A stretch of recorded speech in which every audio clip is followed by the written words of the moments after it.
सब लोगों को मिलकर भारत की सीमाओं की सुरक्षा के लिए काम करना है और साथियों, इसमें हमें सबका सहयोग मिल रहा है, यह बात मैं विश्वास के साथ कह सकता हूं।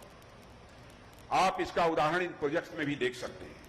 अनेक राज्यों में अलग अलग रूलिंग पार्टीज हैं, लेकिन सीमावर्ती इलाकों में आधारभूत संरचनाओं के निर्माण में हम सब एक दूसरे के साथ देते हुए लगातार आगे बढ़ रहे हैं। इस सहयोग के लिए मैं सभी राज्य सरकारों को भी अपनी तरफ से हार्दिक बधाई देता हूं और यही हमारे भारत की सबसे बड़ी विशेषता है। हमारे बीच आपस में चाहे कितना भी वैचारिक मतभेद हो, लेकिन बात जब देश की सुरक्षा की आती है, तो जब भारत माता की आती है, तो हम सभी सारे भेदभावों को भुलाकर एकजुट होकर अपने दुश्मन का सामना करने के लिए खड़े हो जाते हैं। यह है भारत की ताकत। और साथियों, एक बात पर मैं आप सभी से चर्चा करना चाहूंगा, और आप जानते हैं कि लंबे समय तक पूरी दुनिया में पर्यावरण और विकास की डिबेट चली है। विकास होगा तो पर्यावरण पर उसका प्रतिकूल असर पड़ेगा, यह कहा जाता है।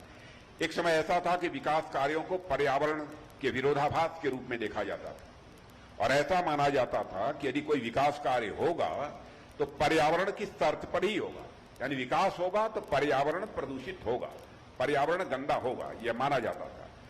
लेकिन अब धीरे धीरे लोगों की धारणा बदली और विकास की आवश्यकता को महसूस करते हुए सस्टेनेबल डेवलपमेंट यानी सतत विकास की अवधारणा दुनिया के समक्ष रखी गई है और यह प्रयास किया गया है कि पर्यावरण की सुरक्षा करते हुए डेवलपमेंट एक्टिविटीज को आगे बढ़ाया जाए। विकास तो हो, लेकिन हमारा पर्यावरण भी यह सुरक्षित रहना चाहिए। अब इसकी चिंता की जा रही है। बॉर्डर रोड ऑर्गेनाइजेशन को हाल में ही शिंकुला सुरंग के निर्माण का भी यह काम सौंपा गया है, जो हिमाचल में लाहौल स्पीति को लद्दाख के जास्कर घाटी से यह जोड़ेगा। यह हिमाचल और लद्दाख के बीच ऑल वेदर कनेक्टिविटी प्रदान करेगा और मुझे यह भी बताया गया है कि 15,855 फीट की ऊंचाई पर यह सुरंग स्थित है। दुनिया की सबसे ऊंची सुरंग होगी, जो बॉर्डर रोड ऑर्गेनाइजेशन द्वारा स्थापित एक और अनोखा यह नया रिकॉर्ड बनेगा, ऐसा मेरा विश्वास है।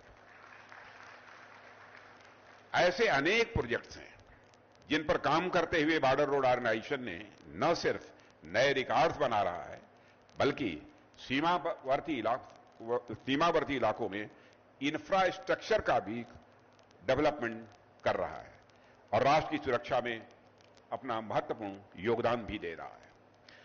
साथियों, बॉर्डर एरिया में इंफ्रास्ट्रक्चर को बढ़ावा देना यह राष्ट्रीय सुरक्षा के लिए तो कारगर होता ही है, साथ ही साथ यदि कोई नेबरिंग कंट्री यानी हमारा कोई पड़ोसी देश हमारे साथ कोऑपरेशन की भावना रखता है, तो यह हमारे बीच की कनेक्टिविटी को भी यह बढ़ावा देता है। म्यांमार, भूटान आदि अनेक ऐसे देश हैं जहां पर बॉर्डर रोड ऑर्गेनाइजेशन ने सीमावर्ती इलाकों में इंफ्रास्ट्रक्चर बिल्ड कर हमारे बीच पीस एंड कोऑपरेशन को बढ़ाने में काफी सहायता की है। इसलिए सरकार में आने के बाद से ही अपने प्रधानमंत्री मोदी जी के नेतृत्व में हमने विशेष रूप से सीमावर्ती क्षेत्रों में विकासात्मक गतिविधियों को तेज किया है।